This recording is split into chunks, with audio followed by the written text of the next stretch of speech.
And in this background, therefore, with those words right afresh in our mind, I'd like to discuss about how in the last 7 decades, the living document that our Constitution is has faced very many amendments.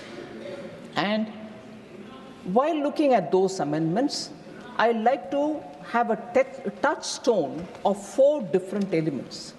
One, has the social intent behind any amendment been genuine? And therefore the outcome has been genuine? That's one test I would like to place any amendment on the testing board. Second, I'd like to see if the economic intent and the economic outcome of any constitutional amendment has actually been bona fide and has the outcome helped the society at large. Third, I'd like to test it on the ground of process adopted for it, for the amendment itself. And fourth, the constitutional spirit behind such an amendment. Now, if an amendment can go through these kind of tests, we'll be able to see why India's constitution, going by the words of Dr. Ambedkar, if you had good people who are called to work on it, give good outcomes. If you have, I'm using Ambedkar's words, bad people who are brought to work on it happen to give such outcomes which are discussed.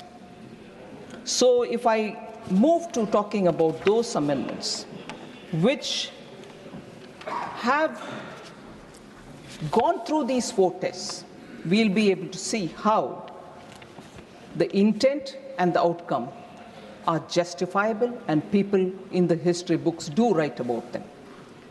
Sequentially, because it is the first ever amendment, I'd like to take about the first Constitutional Amendment Act of 1951. So it's been said, and Honorable Prime Minister, while talking in the Lok Sabha, also referred to the fact that there was an interim government in place between 1947, August 15th. The interim government was there before that as well. And it lasted till 17th April 1952, post which an elected government took over the charge. But during 1951, when the amendment for the first Constitutional Amendment Act was passed, it was an interim government and not elected government of India post 1947.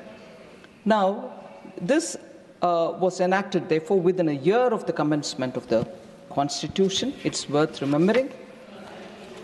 In fact, on the issues related to the amendment, or which triggered the amendment itself, which is the freedom of speech and expression, the amendment added 3 more heads to Article 19(2), saying public order could be a cause to restrict freedom of speech, friendly relations with foreign states could be a cause to restrict freedom of speech, or incitement to an offense could also be a cause. These were the amendments brought in the first Constitutional Amendment.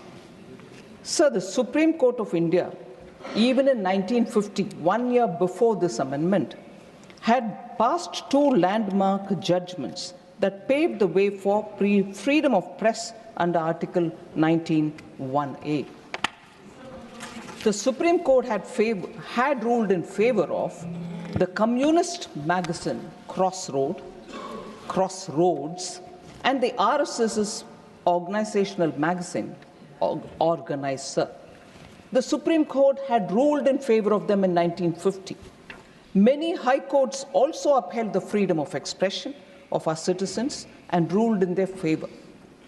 But in response, the interim government thought that there was a need for a first constitutional amendment, and that was brought in by the INC, and it was essentially to curb the freedom. So India, a democratic country, which prides itself even today about freedom of expression, saw the first interim government coming up with a constitutional amendment which was to curb the freedom of speech of Indians. And that is within 1 year of adoption of the Constitution. So, Let me say, sir, that is because the first Prime Minister of this country deplored press scrutiny of his government, even as he publicly praised freedom of the press. There was no doubt about it. And he had scrutinized the amending bill himself before approving its introduction in the Parliament. In the Parliament, sir, it didn't go through smoothly at all. The voices which spoke about it, and I will also refer some of the observations made by eminent members, vehemently who opposed it. Sri Shyama Prasad Mukherjee said, you can pass a law, I'm quoting, sir, you can pass a law and say that the entire task of framing, interpreting, and working the Constitution will be left in the hands of Pandit Jawaharlal Nehru, assisted by such people whom he may desire to consult.